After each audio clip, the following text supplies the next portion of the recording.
Good afternoon, I'm Debbie, and we are keeping it simple with Testa's Pantry. So today I'm going to do some mushrooms to go along with this beautiful ribeye steak that we picked up from De Pasquale's when we were there last week. So usually mushrooms I cut a little bit small, and I used to dice up, some shallots or some scallions, but I started doing things a little chunkier, and I just really like it. So what I'm doing is I'm putting about 2 tablespoons of our Koroneiki organic EVOO in a pan, and it's a nice hot pan, so we're giving it a minute or two to start shimmering. And then I'm going to add our chunky shallots, and we're going to get those sizzling. And I want those to get nice, and so we want this pan to be quite hot. And in addition to the shallots, there, we're sizzling now. We're going to we'll let those sit for about a minute, and then we're going to put the mushrooms in. But in the meantime, we're going to coarsely chop some of our garlic.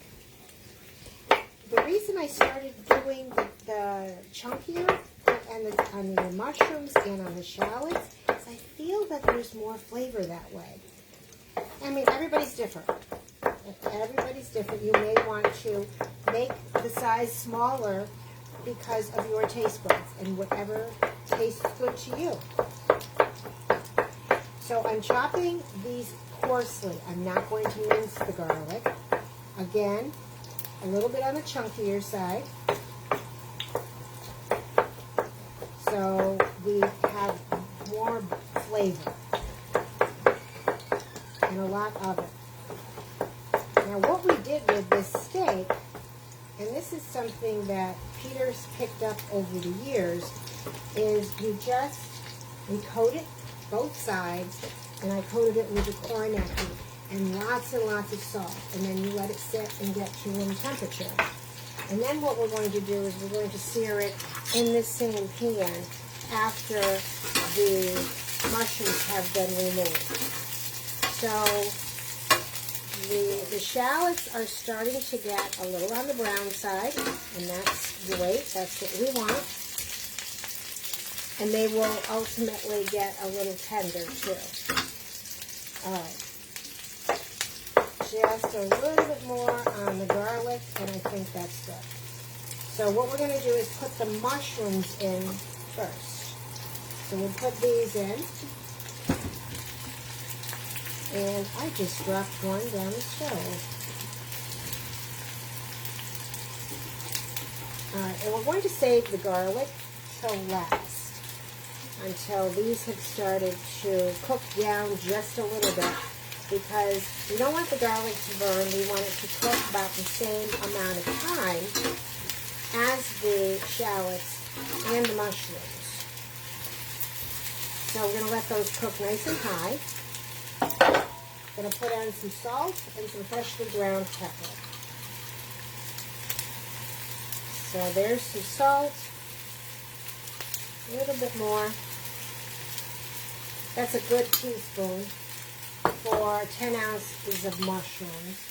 And then we're going to put on some fresh pepper.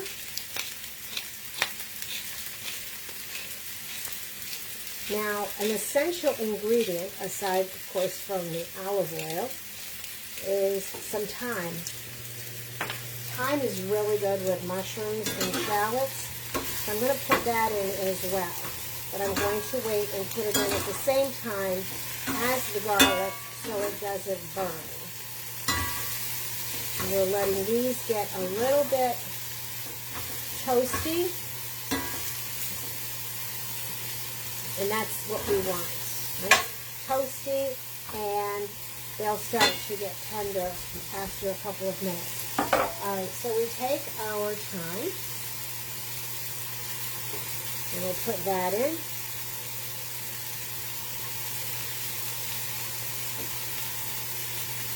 I love pulling thyme off the stems. It's really fun to just do it. It slides right off. So much fun.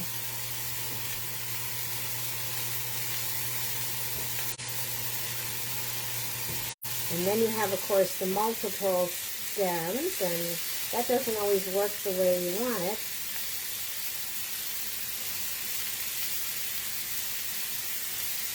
There we go. Now I'm going to put the garlic in.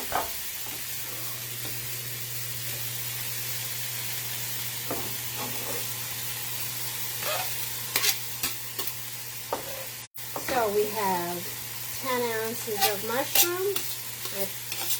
I've made the shallots in about thirds, I would say.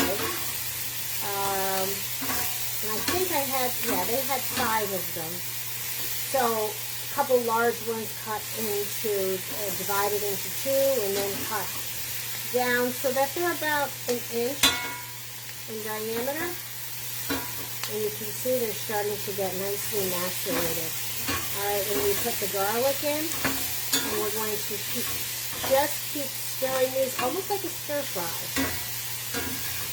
So you just keep stirring, and then the garlic, I have 3 cloves.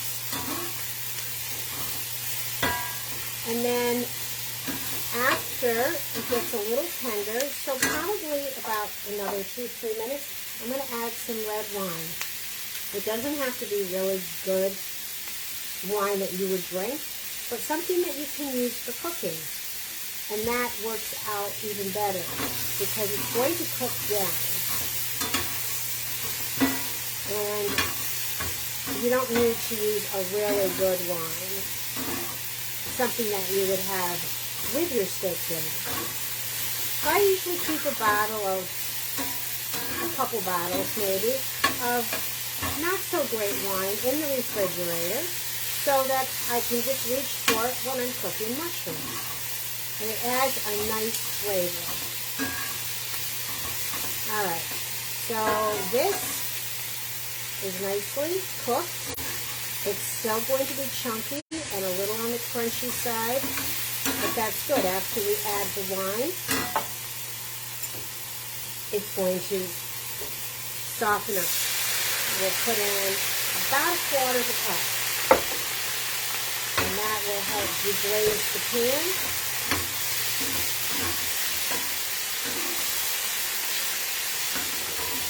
And all the alcohol gets to burn off. And there we have a lovely dish. It's beautiful. We'll let this sit in the pan after I turn the heat off. And it will soften on its own, and then we'll put it in a casserole dish and keep it in the oven warm while we're cooking the steak. Have a good time having your steak and mushrooms, and we'll talk to you again soon.